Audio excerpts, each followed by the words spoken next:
Market volatile है, GMP silent है, फिर भी कुछ इन्वेस्टर इस आईपीओ को एग्रेसिवली ट्रेक कर रहे हैं। क्यों? क्योंकि कंपनी का वैल्यूएशन कॉम्पिटिटर से सस्ता है और प्रॉफिटेबिलिटी काफी स्ट्रांग दिख रही है। लेकिन क्या ये अपॉर्चुनिटी है या फिर एक हिडन रिस्क? आज हम इस आईपीओ का कंप्लीट ब्रेकडाउन करेंगे, जहां पर कंपनी का बिजनेस स्ट्रेंथ, रिस्क और साथ ही साथ फाइनल वर्डिक्ट जानेंगे। आज का वीडियो शुरू करें उससे पहले अगर अभी तक आपने हमारा चैनल सब्सक्राइब नहीं किया तो जल्दी से चैनल सब्सक्राइब करके बेल आइकॉन प्रेस कर दीजिएगा। साथ ही साथ स्क्रीन पर दिए गए क्यूआर कोड को स्कैन करके आप हमारे व्हाट्सएप चैनल से जुड़ सकते हैं, ताकि आपको सारे लेटेस्ट अपडेट मिलते रहें और हमारा कोई भी वीडियो आपसे मिस ना हो सके। तो चलिए शुरू करते हैं आज का IPO review. Simca advertising limited, जिसकी शुरुआत 2022 में हुई थी। कंपनी का मेन फोकस है आउट ऑफ होम एडवर्टाइजिंग यानी ओओएच, मतलब वो एड्स जो आप रोड पर देखते हो, जैसे होर्डिंग्स पर, बस पैनल्स पर, साथ ही साथ जेंट्रीज पर, शेल्टर्स पर और साथ ही साथ फिनाइल सिग्नेज। ये कंपनी ब्रांड्स को हेल्प करती है पब्लिक प्लेस पर विजिबिलिटी बढ़ाने में, और खास बात यह है कि कंपनी मेनली मुंबई और महाराष्ट्र रीजन में ऑपरेट करती है। कंपनी का बिजनेस मॉडल काफी सिंपल है। ये पब्लिक स्पेस पर एडवर्टाइजिंग एसेट्स मैनेज करती है, ब्रांड या एजेंसीज को ये स्पेस रेंट पर देती है, कैंपेन प्लानिंग और एग्जीक्यूशन भी हैंडल करती है। मतलब end to end solutions, location selection, campaign design, execution. ये मॉडल स्केलेबल है, लेकिन डिपेंड करता है डिमांड और लोकेशन क्वालिटी पर। कंपनी का क्लाइंट बेस काफी डाइवर्सिफाइड है, जिसमें advertisement companies, entertainment industry, real estate, fashion and lifestyle, insurance companies, government organisation. ये पॉजिटिव साइन है, क्योंकि इस कंपनी की किसी एक सेक्टर पर डिपेंडेंसी नहीं है। अब बात करते हैं स्केल की। कंपनी के पास 100 प्लस ओओएच मीडिया एसेट है, जहां लोकेशन इंक्लूडेड है major junctions, commercial hubs, busy road, market. लेकिन एक इंपॉर्टेंट पॉइंट, कंपनी सिर्फ मुंबई रीजन तक लिमिटेड है। ये एक ग्रोथ लिमिटेशन भी बन सकता है। तो चलिए इस कंपनी की स्ट्रेंथ जानते हैं, जहां पर focused OOH business model, strategic location in Mumbai, diversified client base, ISO 9001 2015 certified in quality assurance के साथ साथ कस्टमाइज कैंपेन अप्रोच, ये सब कंपनी को कॉम्पिटिटिव एज प्रोवाइड करता है। अब सबसे इंपॉर्टेंट पार्ट, इस कंपनी के आईपीओ के साथ रिस्क क्या हो सकती है? तो कंपनी का ऑपरेशन एक ही रीजन में लिमिटेड है, सिर्फ 31 एम्प्लॉय, जो कि काफी स्मॉल साइज है। बिजनेस डिपेंड है एडवर्टाइजिंग डिमांड पर।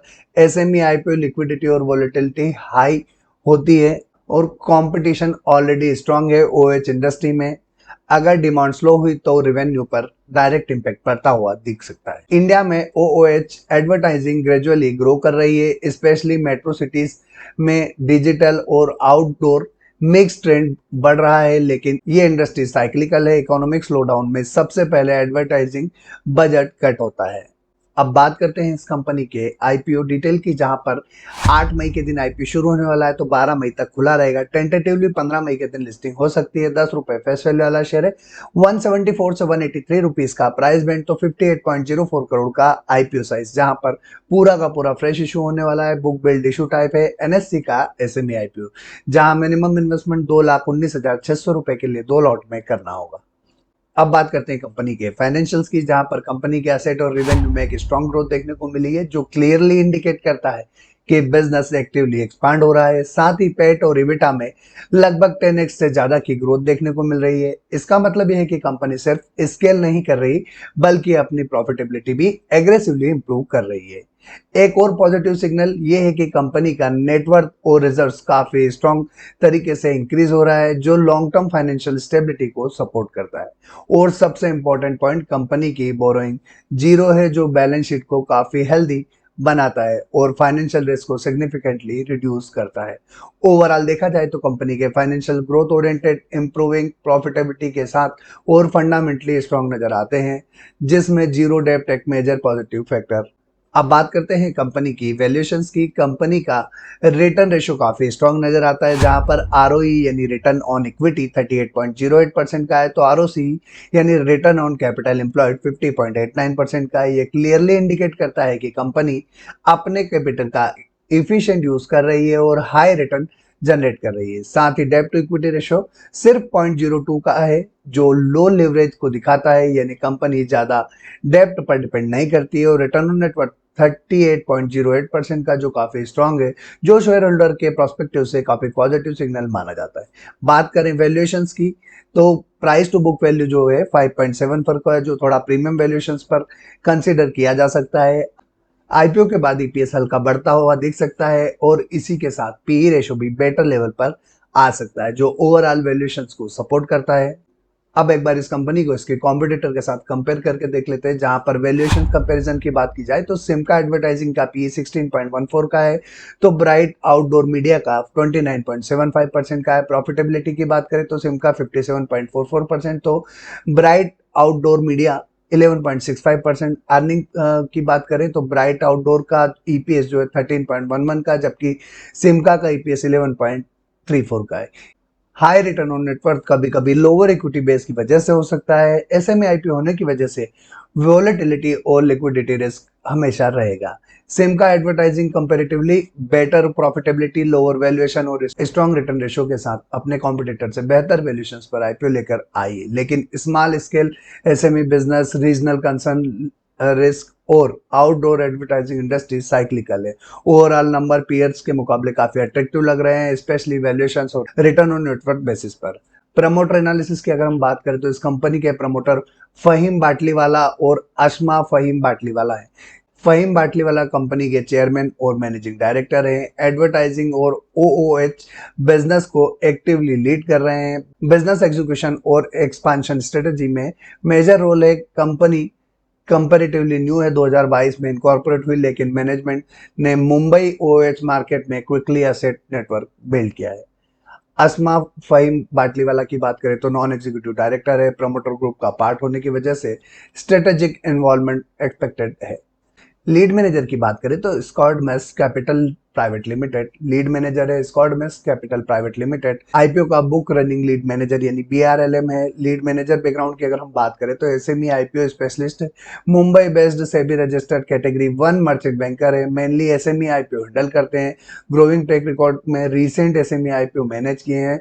अगर इस कंपनी के आईपीओ ट्रैक रिकॉर्ड की बात करें तो रिसेंटली एसएमई आईपीओ मैनेज किए इसने identical brain studio, Kaytex fabric, Invicta diagnostic, Yaap digital.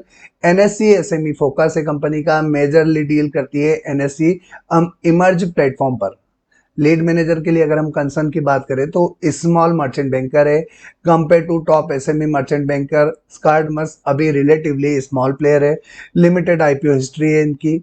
Long term post listing performance का लार्ज सैंपल अवेलेबल नहीं है। मिक्स्ड लिस्टिंग परफॉर्मेंस है, कुछ आईपीओ पॉजिटिव लिस्ट हुए हैं और कुछ डिस्काउंट पर। अब बात करते हैं आईपीओ से आने वाले पैसे का उपयोग कहाँ किया जाएगा, तो 12.72 करोड़ का उपयोग new LED advertisement screen purchase करने और इंस्टॉलेशन में होने वाला है। 5 करोड़ का उपयोग partnership with capital world media, जहां 20 एलईडी स्क्रीन और 23.50 करोड़ वर्किंग कैपिटल रिक्वायरमेंट में, और रिमेनिंग अमाउंट जो है वो जनरल कॉर्पोरेट पर्पस के लिए उपयोग में आने वाला है। अब बात करते हैं ग्रे मार्केट प्रीमियम की, लेकिन उससे पहले अगर अभी तक आपने हमारा चैनल सब्सक्राइब नहीं किया तो जल्दी से चैनल सब्सक्राइब करके बेल आइकॉन प्रेस कर दीजिएगा। ग्रे मार्केट में फिलहाल इस कंपनी के आईपीओ की कोई भी डिमांड देखने को नहीं मिल रही है, लेकिन याद रखिएगा कि जीएमपी के आधार पर कभी भी किसी आईपीओ में निवेश ना करें, क्योंकि जीएमपी कभी भी बढ़ या घट सकती है। इसलिए हमने आईपीओ एनालिसिस करने के लिए कुछ पैरामीटर डिसाइड किए हैं, जिनकी सहायता से आज आप और हम मिलकर इस कंपनी का आईपीओ रिव्यू करने वाले हैं। जिसमें नंबर 1 पर आता है वैल्यूएशन। इस कंपनी के आईपीओ का वैल्यूएशन हल्का प्रीमियम साइड पर है। नंबर 2 पर आता है फाइनेंशियल्स। ओवरऑल कंपनी के फाइनेंशियल्स स्ट्रॉन्ग और ग्रोथ ओरिएंटेड नजर आ रहे हैं। नंबर 3 पर आता है पीयर कंपैरिजन। ये कंपनी अपने कॉम्पिटिटर के सामने बेहतर वैल्यूएशंस पर आईपीओ लेकर आ रही है, लेकिन अपने कॉम्पिटिटर से इस कंपनी का बिजनेस साइज काफी स्मॉल है। नंबर 4 पर आता है ग्रे मार्केट की प्रीमियम। ग्रे मार्केट में फिलहाल इस कंपनी के आईपीओ की कोई भी डिमांड देखने को नहीं मिल रही है। और नंबर 5 पर आता है मार्केट सेंटीमेंट। एसएमई आईपीओ के हिसाब से मार्केट अभी वॉलेटाइल है और यहाँ पर कोई ज्यादा अच्छी लिस्टिंग होते हुए नहीं दिखी है। कुछ सिलेक्टिव आईपीओ को छोड़ दे तो मैक्सिमम में नेगेटिव लिस्टिंग होते हुए दिखी, और मार्केट का सिनेरियो भी काफी वॉलेटाइल है।